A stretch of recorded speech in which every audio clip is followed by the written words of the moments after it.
Arkadaşlar ben küçük kafalardan Ilgar. Bugün sizlerle birlikte nasıl video editlenir, düzenlenir ve YouTube'a atılır onu göreceğiz mobilde. Ve videoya kapak fotoğrafı koyma. Şunlar sesi açalım. Hemen başlayalım. İlk olarak video için kapak fotoğrafı yapacağız. Videoyu atmadan önce ilk fikir bulmalısınız. Mesela diyelim şimdi ben ne atacağım? Video nasıl düzenlenir? Bu uygulama değil. Arkadaşlar kapak fotoğrafı yapmak için en iyisi PixArt ya da Photo Editor. Photo Editor gerçi Photoshop programı fazla işe yaramayabilir ama bu daha çok işe yarar. Burada en alt tarafta büyük küçülen artı işareti var. Ona tıklıyorsunuz. Düzene tıklıyorsunuz. Bir tane arka plan seçmeniz gerek ilk önce. Google'a giriyorsunuz.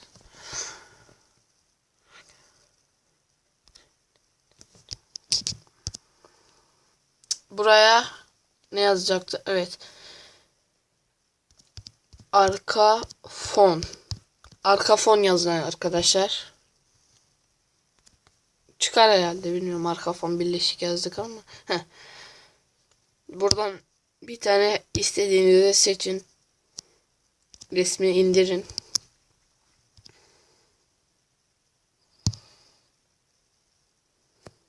Şimdi burada çıkmayacak ama tekrar yapın. Şunu seçin. O araba şeyi çıkabilir. Uygulamanın bir hatası.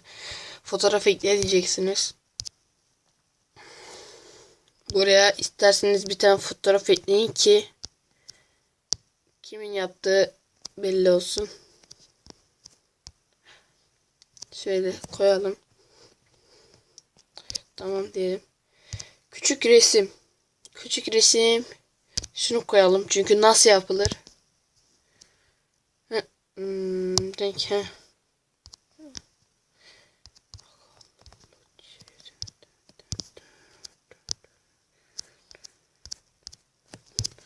Tamam. Şimdi sıra metinde. Kapak. Yok, video nasıl düzenlenir? Nasıl?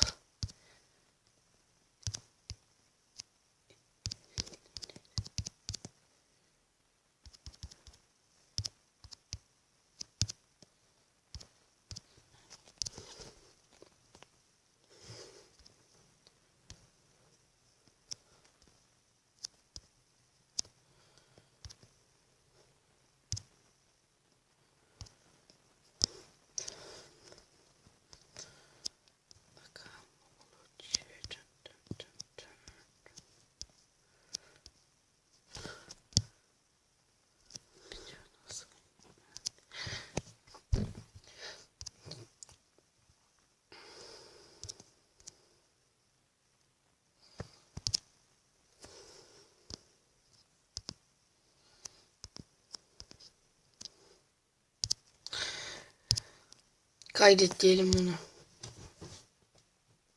Galeriye kaydedelim. Kaydedildi. Ondan sonra ilk çektiğim, eğer intro koyacaksanız Mobizen'de video birleştirme var, bildiğiniz gibi. Mobizen'e tıklıyorsunuz buradan. Şu an tek bildiğim çekme aracı bu. Şuradan ayarlara tıklıyorsunuz. Buradan buraya geliyorsunuz, şu ortadaki şeye. Şuraya tıklıyorsunuz. 3 silme, paylaşma ve şey tuşu var. Intro, outro, video birleştirme, şarkı koyma falan var. Ama ben bunu kullanmıyorum. Burada Power Director Pro var. Arkadaşlar isteyen APK indirsin. İsteyen Google Play Store'dan paralı indirsin. Parasızı da var. Ama bu bir tık daha güzel. Mesela ben burada önceki videomuzda kullandığımız bir şey hala duruyor. Ben bununla editlemiştim. Edit Project diyorsunuz. Ok.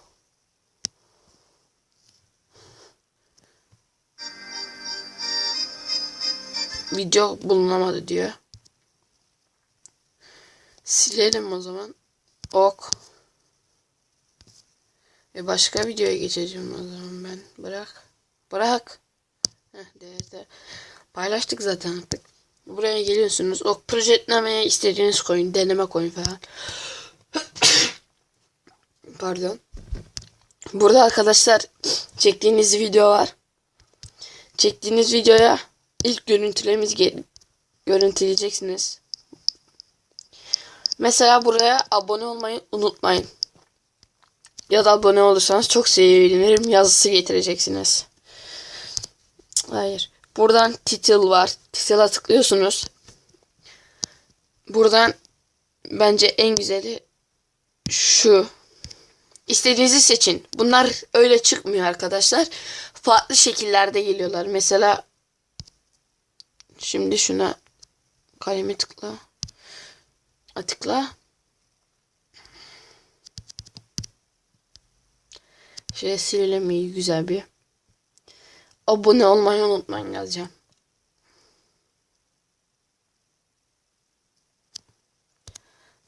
Abone.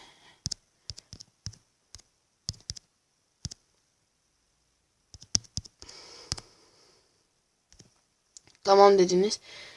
Ben beyaz renk istemiyorum. Şuraya tıklayacaksınız. Renkler gelecek. Şöyle koyu bir kırmızı da değil.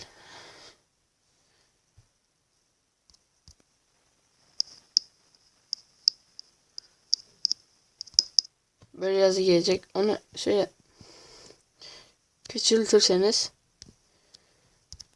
ilk dakikalarda gelir ve gider hemen.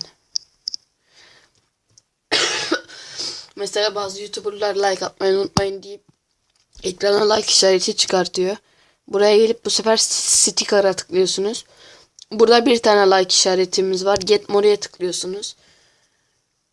Buradan istediğiniz her şey var orada. Like bulabilirsek.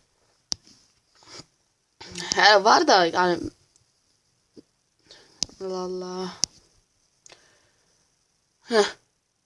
Mesela bu var. Sosyal medya talk. Aha burada like var. İndirelim. İndirelim.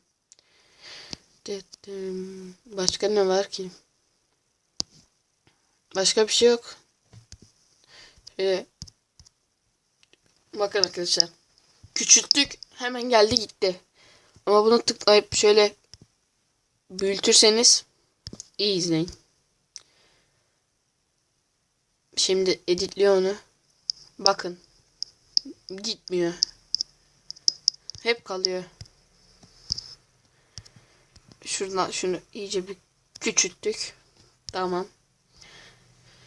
Şuradan sticker'dan yeni gelen like'ımızı alıyoruz. Like. Sen de çok büyüdün. Hoppala. Hoppala. Küçük küçük aralıklarla yaptım. Şimdi iyi bakın.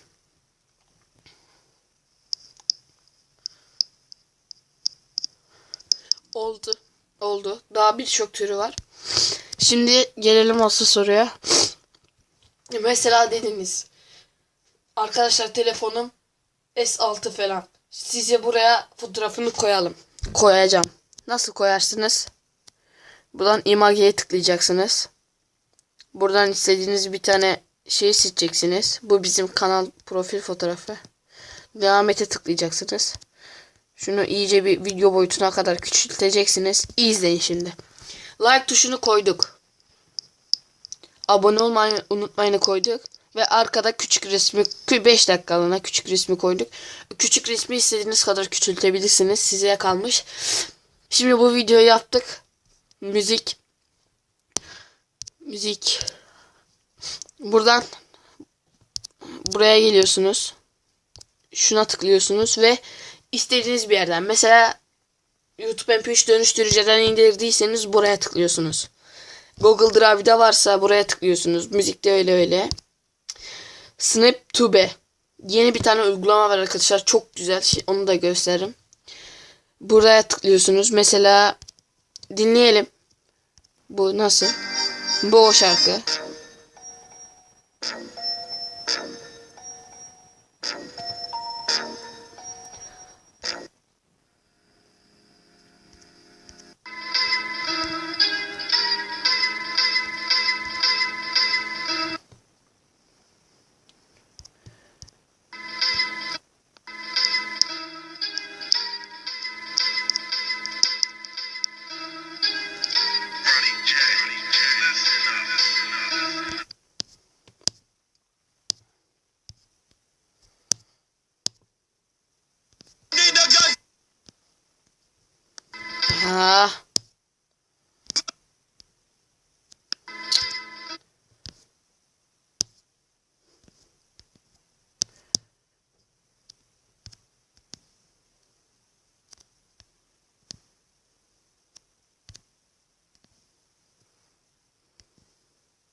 Tam şöyle eşitleyelim.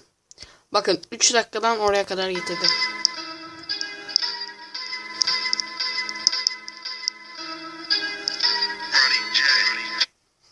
Şimdi her şey bitti. Şarkının dozunu ayarlamak için şu gördüğünüz oynadığım video sesini 85'e indirip bunu 15 yapın. 17, 15 yapın siz. Bu zaten ikinci müziğimiz yok. Ok deyin, izleyin. Siz konuşurken arkada izleyicilerin sıkılmaması için müzik var. Neyse burada bitirelim. Ya da son bir şey var. FX. Videonuz siyah beyaz üzünlü olmasını istiyorsunuz bir bölümünün. Şunu arsa diyelim. İzleyin. Hadi.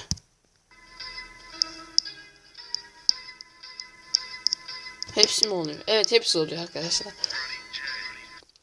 O daha gelmemiş Pro'ya herhalde. Güncellerseniz gelir. Ya da bir üst sürümüne eklerseniz. Her şey bittikten sonra sağ alt köşede iki şey var. Şu gidene tıklıyorsunuz. Burada galeriye kaydetme, direkt Face'te paylaşma, direkt YouTube'da paylaşma var. Galeriye kaydedin. Ya da böyle yapın. İster Face'te paylaşın, ister YouTube'da. Neyse arkadaşlar, bir videonun daha sonuna gelelim. Kendinize iyi bakın. Hoşça kalın.